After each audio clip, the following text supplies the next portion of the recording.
ternyata bentuk wajah atau fitur-fitur yang ada di wajah ini bisa menjadi indikator karakter seseorang. Namanya adalah fisiognomi tadi, tapi ternyata ada dua ya fisiognomi, satu lagi dari Tiongkok, betul ya Shanas? Betul, dan satu lagi ada dari Yunani yang tadi kita sudah bahas ya. Dan kita akan membahas lebih lanjut juga dengan Mas Erwin Yap sebagai ahli pembaca wajah. Selamat pagi. Selamat pagi, apa kabar Nona cantik? Baik, terima kasih.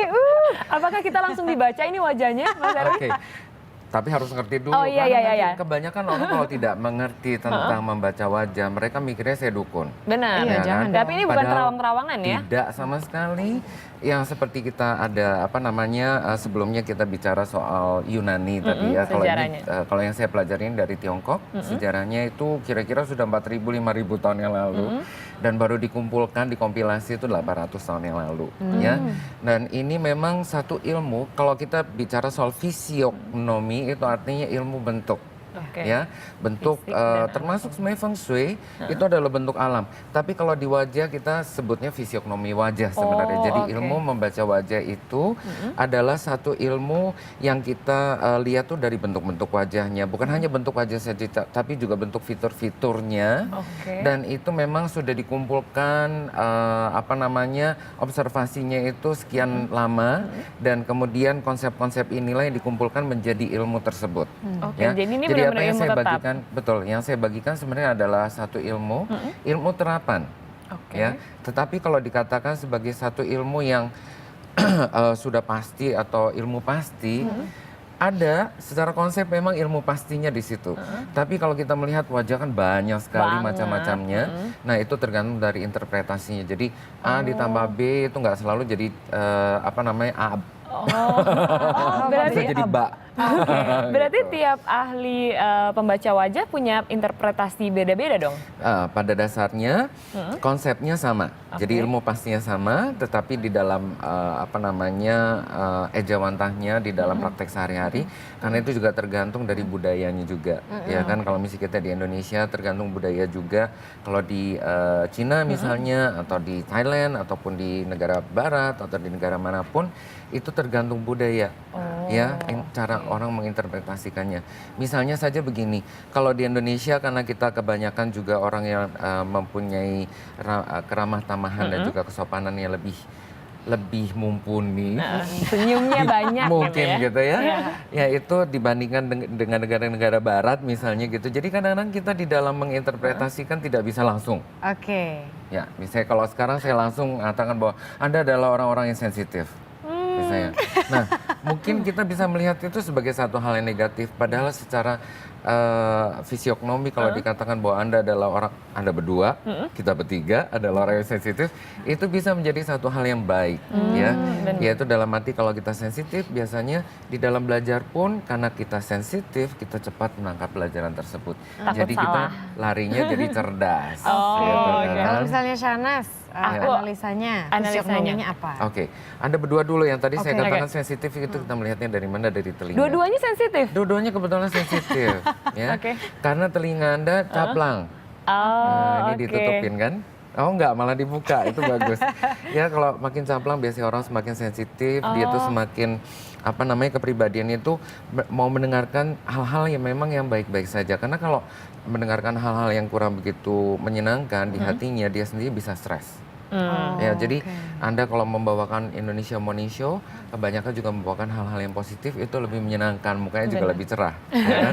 Tapi kalau udah mulai stres gitu, ikutan stres juga.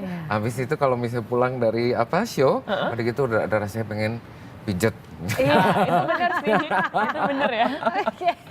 Melepaskan stres tersebut. Nah itu salah satu yang kita bisa pelajari dari wajah. Oke. Nah sekali lagi belajar membaca wajah bukanlah satu hal untuk klinik-klinikan. Bahwa kalau orang melihat saya kadang-kadang, ayo dong bacain muka saya. Ya tidak sesimpel itu juga. Terus Tujuannya untuk apa? Selain telinga apa lagi? Banyak. Jadi kalau kita membaca wajah itu sebenarnya tujuannya apa dulu? Biasanya kita untuk mengarahkan karir misalnya, kemudian juga berdasarkan karakternya juga gitu kan ya. Kemudian bagaimana hubungan anggota keluarga gitu ya. Kenapa ini begini suka pemarah ini segala macam dan bagaimana cara kita juga menghadapinya. Kalau misalnya begitu. analisa dasar Erwin terhadap saya, selain tadi kuping saya caplang, saya sensitif, terus Karir Nah, mungkin. kemudian Anda kan punya ini langsung pipi. Nah, lesung pipi itu kebanyakan orang yang memilikinya itu memang sangat populer di masa muda. Ya, tetapi Di masa muda, iya, masih muda sedang masih muda lagi populer-populernya loh. populer-populernya gitu ya. Tapi itu kalau bisa nih di dalam perkembangan, nah inilah yang namanya dinamikanya, wajah kita selalu berubah. Kalau Anda ada lesung pipi, semoga saya doakan itu nanti ada garisnya dari lesung pipi sampai ke dagu. Itu Kenapa artinya apa? artinya? Sampai masa tua pun masih terkenal. Oh, Ya, moga-moga ya. Jangan tarik-tarik muka dulu nanti gitu kalau Iya, ada iya. ininya. Oke. Nah, itu Syahnaz, kalau misalnya Marisa kan hidungnya kan juga besar. Oh, saya. Harus disyukuri. Sorry Syahnaz kan hidungnya besar. Itu harus disyukuri. kenapa hidung besar tuh Karena apa? semakin besar hidung seseorang, artinya hatinya pun besar. Oh ya, itu Yes. benar. Itu betul. Oke, Ya, jadi hidung ini membawa hoki dong jangan ya? dikecilin. Oke. Ya kan, kalau nanti dikecilin, selain hatinya juga makin kecil. Tapi yang kedua juga di hidung itu ada isana yang namanya isana harta, di ujung hidung. Kemudian di tengah hidung itu adalah isana suami, kalau buat wanita tentunya. Istana suami. Ya, isana suami, ini isana harta. Harta. Jadi kalau makin dikecilkan nanti juga harta makin mengecil, kemudian suami juga kemungkinan bisa ganti gitu Nah, ya kan. kalau hidungnya kecil dibesarkan, operasinya? Iya, nah itu harus hati-hati juga karena hidung kalau yang tidak alami itu juga menunjukkan kepribadian yang tidak alami. Mengapa? Karena hidung juga menunjukkan kepribadian seseorang. Tapi kalau karakter ya watak-watak kita melihatnya itu lebih banyak dari alisnya. Ya, kalau alisnya lembut, Alis. berarti orangnya rata-rata lembut. Walaupun mungkin peringainya kasar, tapi sebenarnya wataknya dia lembut. Nah, tapi kalau alisnya memang tebal dan kasar ya, memang itu juga walaupun kelihatannya halus, ya, tapi mungkin wataknya itu bisa agresif, lebih agresif. Oke. Hasil dari fisiognomi itu analisanya selain tadi bisa dipakai untuk karir gitu Iya. ya. Caranya gimana prosesnya? Prosesnya kita biasanya melihat apakah dia itu misalnya ya, ini yang paling mudah dulu. Apakah dia cocok misalnya berkarir atau dia membuka perusahaan sendiri. Bisa Itu seperti itu ya. kelihatan. Ya, Dari seperti mana? itu.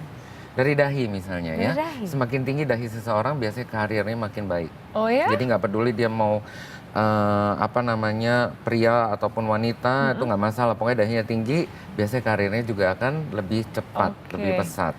Misalnya seperti itu ya. Kemudian bisa juga kita melihat dari mata itu dia tuh lebih cenderung untuk lebih ekspresif atau emosional istilahnya. Kalau semakin sipit, nah itu biasanya lebih kalkulatif sehingga dia lebih cocoknya tuh di belakang layar, atau misalnya kerjaan-kerjaannya lebih membutuhkan angka, nah itu biasanya orang-orang yang tidak punya lipatan mata itu tuh lebih jago untuk soal hitungan daripada seperti kita yang ada lipatan mata gitu ya.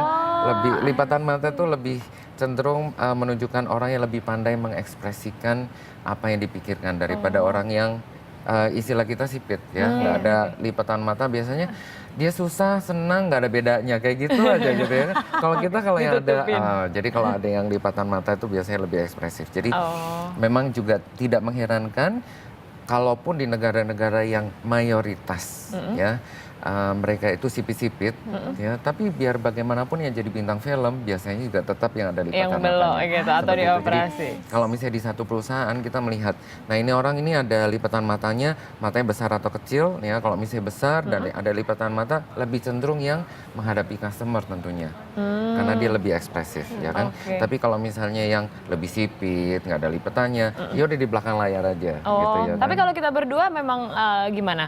Pekerjaannya sudah cocok atau belum? Iya. Ini sedikit konsultasi nih. Nah, dikatakan cocok atau tidak cocoknya untuk saat ini cocok. Nanti untuk berikutnya kan masih ada pengembangan yang lainnya lagi, betul kan ya?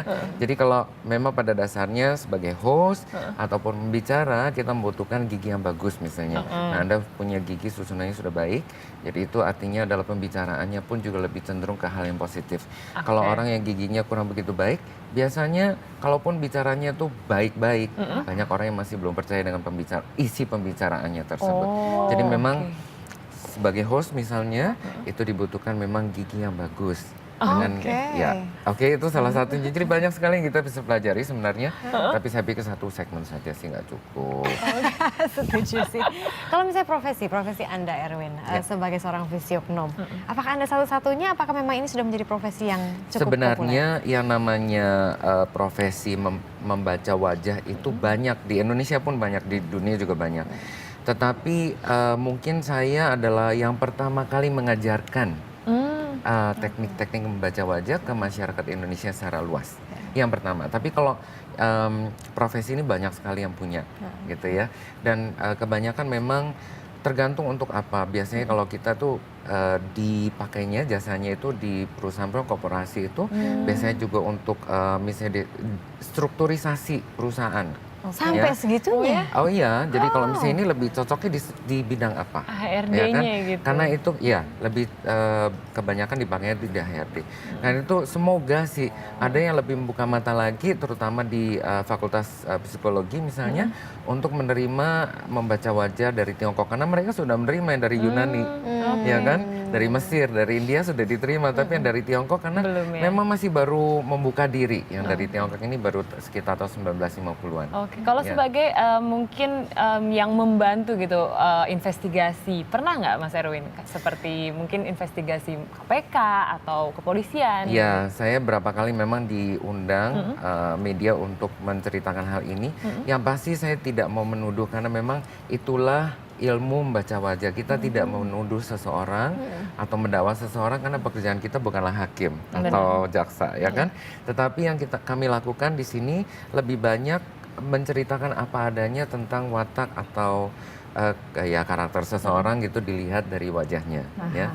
Nah, tadi juga ada sempat selentingan sebelum kita show tadi on air itu apakah hanya dilihat dari wajah, kan ini yang paling gampang ya, kalau Anda pakai cadar yang dibaca matanya saja misalnya.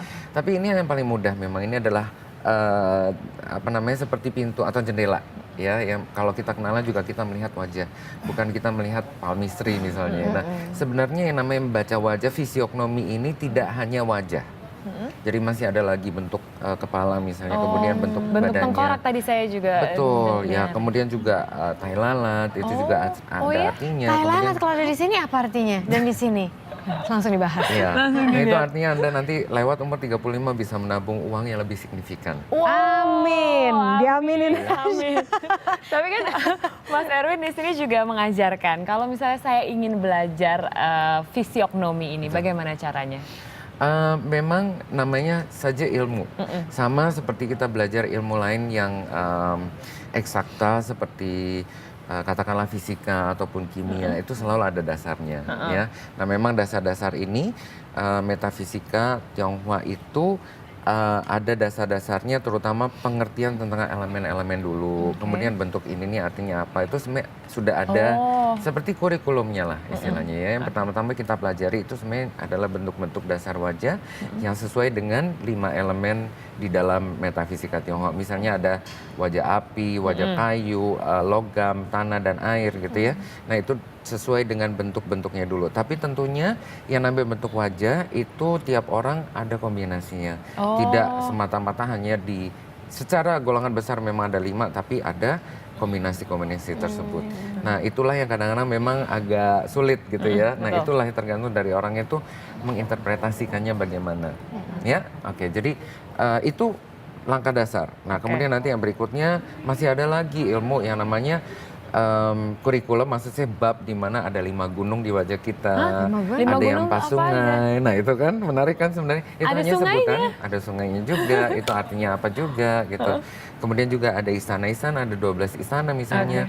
Kemudian ada banyak sekali hal-hal tertentu yang kita mau melihatnya itu di ceritanya tuh di mana, misalnya kayak pernikahan biasanya itu di daerah mana saja. Belajar berapa dengan lama orang sampai tua, akhirnya itu ngerti? sebenarnya untuk memelajarinya saja itu kira-kira begini. Kalau Mbak sendiri kalau bisa membaca buku kira-kira 100 halaman deh gitu ya. Berapa itu lama? berapa lama?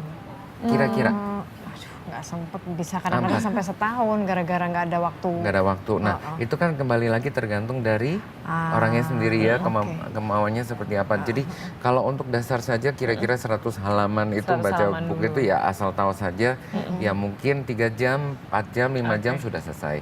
Tapi kan kembali lagi soal namanya juga ilmu, kita harus berlatih. Nah, Kalau gitu mau lah. berlatih sama Mas Erwin, bisa ada yang dihubungi lewat mana nggak? Twitter atau Saya apa? ada website tuh yang paling mudah mungkin nama saya saja gitu ya, www.erwinyap.com. Oke. Tapi kalau Twitter juga @erwinyap123, semuanya jadi satu kata. Itu silakan saja. Saya juga kadang-kadang saya lebih banyak sharingnya tuh memang lewat website. Oke, baik. Terima Thank kasih you. banyak Terima kasih Erwin ya. banyak. Kita jadi mengerti ya, ternyata kita sensitif. Sensitif. Nah, bagi Anda yang masih penasaran tentunya mengenai fisiognomi ini, bisa langsung tanya Mbah Google atau tadi ke websitenya Erwin Yap. Bye, Erwin. Iya, siapa tahu besok kita juga makin bisa menerawang-nerawang kira-kira nanti masa depan kita seperti apa. Tapi ini ilmu pasti kok, bukan nerawang ya. Nah, bagi Anda para pecinta kuliner, sehabis ini ada informasi menarik, yaitu seputar kuliner tadi. Jadi lapar-lapar, tetap di sini, Indonesia Morning Show segera kembali.